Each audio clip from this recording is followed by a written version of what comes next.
Oi, pessoal, meu nome é Larissa, eu sou estudante de História do 7º semestre da FMU. Olá a todos, me chamo Jonathan, também sou estudante de História da FMU, né? Sejam todos bem-vindos ao nosso podcast 20 Minutos de História do Brasil, né? Esse é o nosso 11º podcast de uma série de 20, né? Esses 20 podcasts fazem parte do nosso projeto, na verdade é um projeto desenvolvido pela instituição FMU, né? Que se chama Humanas e Manos, né? Esse projeto é para substituir o estágio supervisionado, né? Que devido à situação sanitária, nós não conseguimos realizar, né? Então, teve essa alternativa para a gente poder estar cumprindo as nossas horas. Esse podcast, como o próprio nome diz, fala sobre a história do Brasil, mais precisamente sobre uma história mais contemporânea, né? A partir do governo do Juscelino Kubitschek até a redemocratização, né? E ali as suas sequelas, o que ficou ali de herança da redemocratização.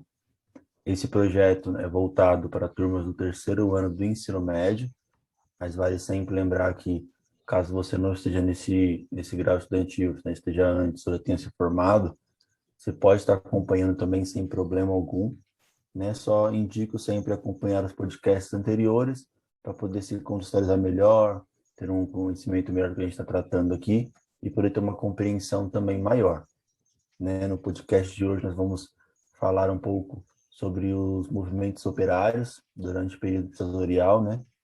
Vamos entrar, né, na questão econômica, na questão que leva muitas greves, muitas reivindicações, né? Como é que esse movimento se dava nesse período histórico. Bom, então, vamos lá, né? A gente já vinha falando, né, em alguns podcasts anteriores que a situação econômica do Brasil, né, ela já não vinha bem desde a época do JK, porque a gente vale lembrar que ele pegou muito dinheiro, né, muito capital estrangeiro, e, enfim, né, e isso você precisava pagar depois.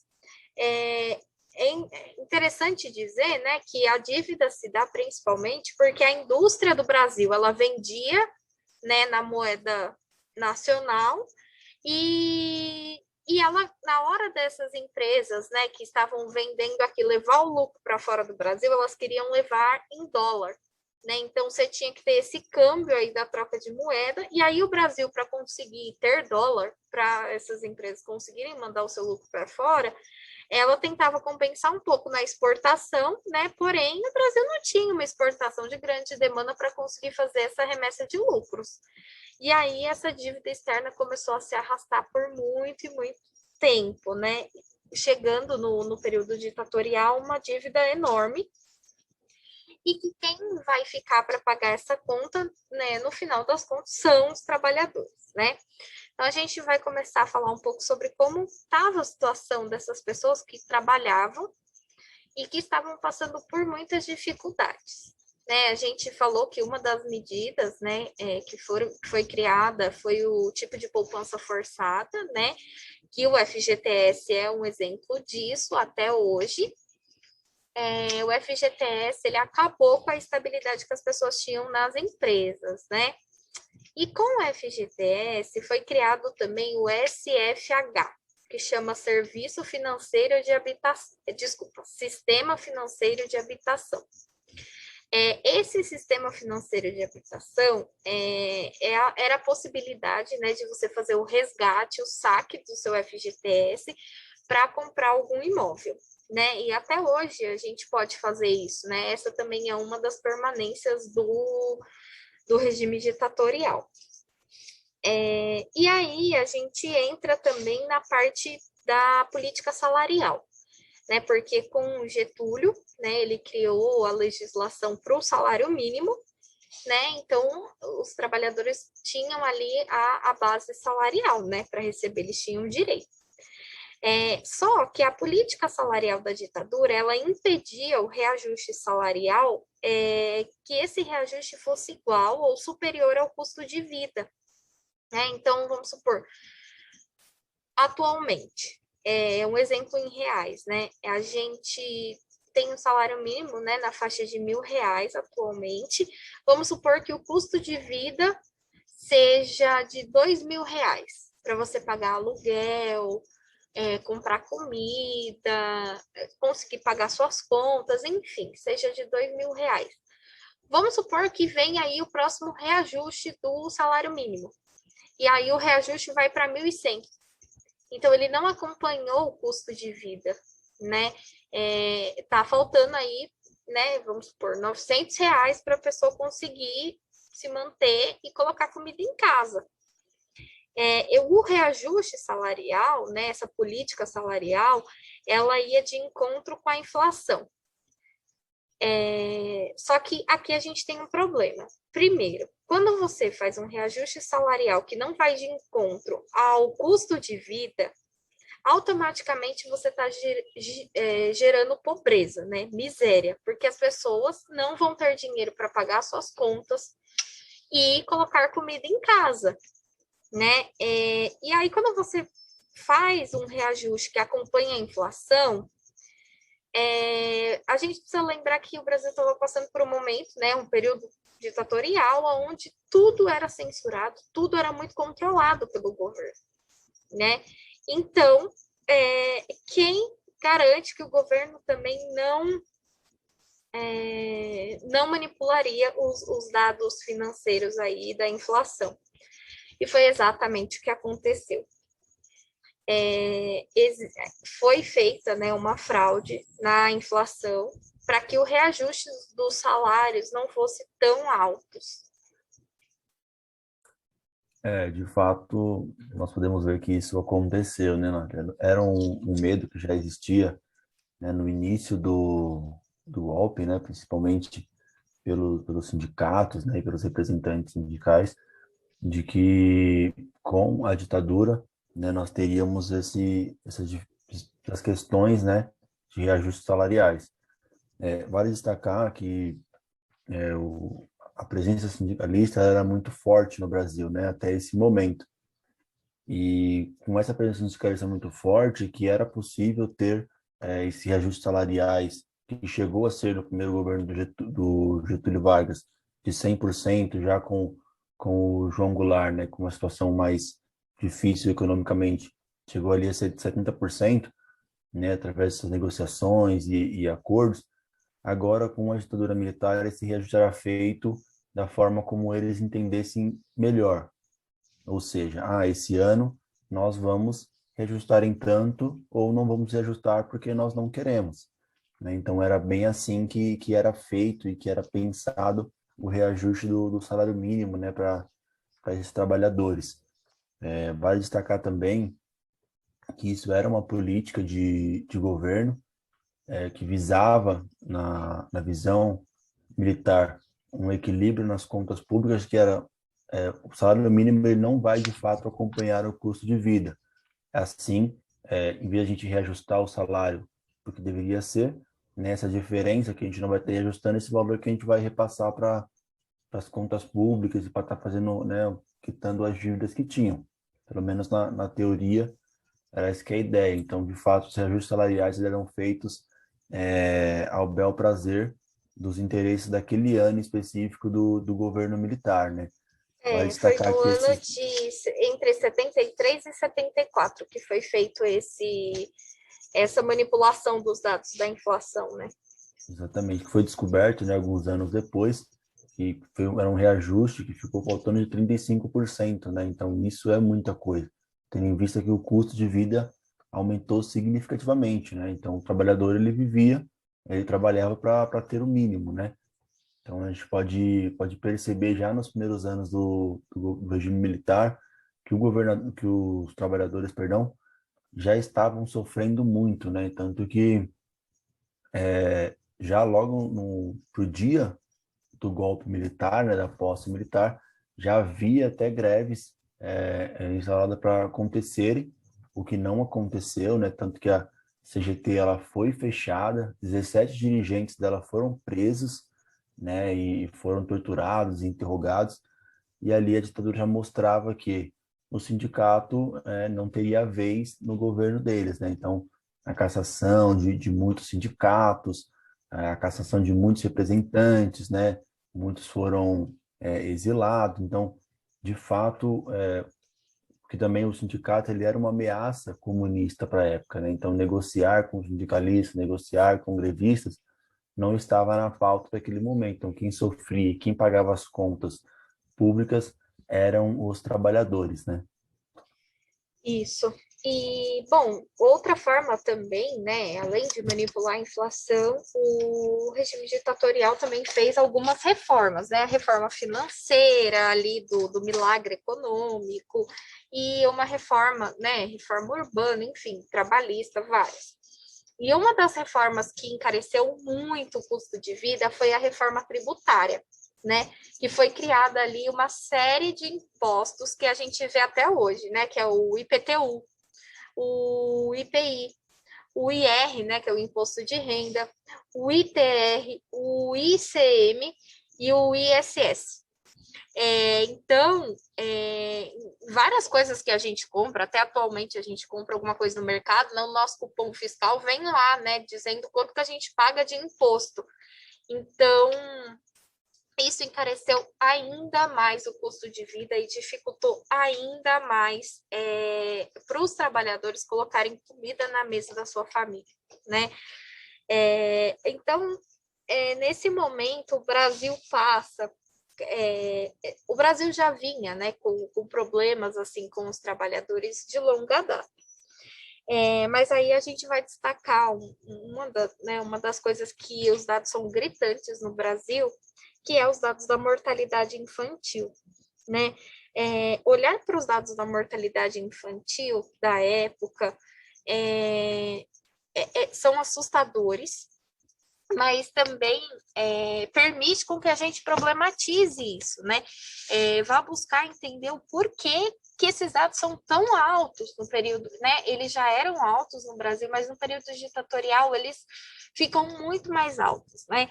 Para vocês terem noção, em 1960, isso antes do golpe, só em São Paulo morreram 60,2 mil crianças, né? Em 1968, morreram 76,6 mil crianças em São Paulo, né? Então, olha esse número, né? É um número enorme, assim, de mortalidade. Para vocês terem uma ideia, nos Estados Unidos, no ano de 1968, morreram 19,8 mil crianças, né? Então, enquanto nos Estados Unidos você tem aí quase 20 mil crianças, né, morrendo, no Brasil você tem 76,6 mil crianças. É um índice muito grande, né? E aí também foi feito um estudo, né, sanitário na época, que apontou que entre 1972 e 1976, mais ou menos 1,4 milhão de crianças morreram de desnutrição no Brasil, né? E por falta de saneamento básico e por conta de algumas doenças, né? Como, por exemplo, o sarampo, a poliomielite e doenças diarreicas, né? Então, aqui fica muito, muito nítido o quão difícil era colocar comida na mesa, né? Também, em 1974, o governo encomendou, né, um estudo para apontar como que os brasileiros estavam se alimentando na época. E, gente, no relatório final, apontou que 67% dos brasileiros sofriam de desnutrição. Então, assim, quando a gente fala aqui que o custo de vida estava muito alto, que o salário mínimo estava cada vez menor, não acompanhava nem a inflação, nem o custo de vida, a gente está falando também de famílias que as pessoas trabalhavam e que não estavam conseguindo comer, né? E aí você tem também uma política salarial na ditadura que, assim, né? Você tinha crianças trabalhando e quanto mais nova era a criança, menor era o salário dela, né?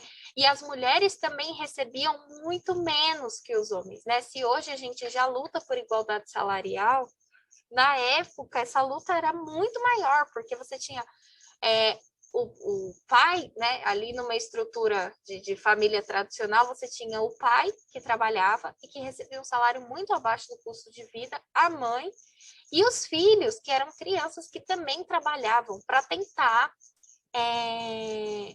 recolher aí a renda necessária para você literalmente abastecer essa casa de comida, e mesmo assim não era possível. Esses dados que a Larissa nos traz são dados alarmantes, né? E isso é feito com... Né? Esses dados indicam que mesmo tendo um boom econômico no Brasil nesse momento, principalmente com a industrialização, com a industrialização automobilística, né, principalmente, com muitas empresas investindo aqui no Brasil, o Brasil cresce economicamente, mas não há nenhuma inclusão de cidadania, né, no povo brasileiro. Então a gente continua trabalhando muito, o governo continua arrecadando muito dinheiro e o povo continua recebendo pouco, né, por isso. Só para ter uma noção, só na Volkswagen tiveram mais de 45 mil empregados. Os metalúrgicos no Brasil, eles foram de 600 mil para 2,7 milhões. Né? Então, eles passaram entre 1960 e 1980 a 20% da população economicamente ativa, né? Os empregados da indústria. Ou seja, esse povo estava trabalhando, né? Era uma população muito grande ativa no Brasil. Mesmo assim, os salários eles não acompanhavam, né? Essa grande parcela da população trabalhando. Tendo em vista também que muitos desses trabalhadores vêm da área rural. Então, eles não têm experiência com sindical, não têm experiência, né, nesse ambiente de negociação, nesse ambiente de fato mesmo, greve, de correr atrás desses reajustes. Ou seja, eles aceitam muitas vezes, mas entre mil aspas, passivamente essas imposições do governo, né? O salário, a base que eles iriam impor sem questionar muitas vezes. O que depois de um tempo, obviamente, muda, né? Porque você começa a ter muitos trabalhadores, como você tem aqui, né? Os números, e aí, de fato, eles começam a perceber que você está trabalhando muito e o que você está recebendo não está de acordo. Então, de fato, os questionamentos, eles começam, e aí vem as greves, né? A gente vai abordar um pouco mais, mas muitos movimentos, né, em relação à cobrança disso, e foi até um desses movimentos que descobriu, né, essa questão da, da, da falsificação de dados, né, para o reajuste do salário mínimo entre 1973 e 1974. Né? Então, foi através dessas lutas, mas que veio depois de algum tempo. E é esse momento em que essas greves elas não vieram e não passaram a ter ali um retorno, né, com ações do governo, o povo sofreu demais nesse primeiro momento, né? Então, de fato, fica claro aqui que o governo que vinha para salvar o povo da democracia, o governo que vinha para salvar o povo da crise econômica, o governo que vinha para salvar a população da situação ali do comunismo, né, que o povo ia passar fome, que o povo ia passar necessidade, nós estamos vendo que esse governo não está tendo ações para de fato mudar isso e está Agravando dificultando ainda ainda mais, mais, né? agravando ainda mais essa situação. Aquilo que eles defenderam, queriam lutar contra, eles estão agravando e fazendo ainda mais, né? Porque isso é uma política de Estado. Então, não é algo ali que acontecia, de fato, uma política planejada, estruturada e pensado para que isso acontecesse com a população naquele momento. Isso. Vale lembrar aqui, né, que eu esqueci de falar que os dados que eu falei aqui sobre mortalidade infantil são dados recolhidos só do meio urbano, tá?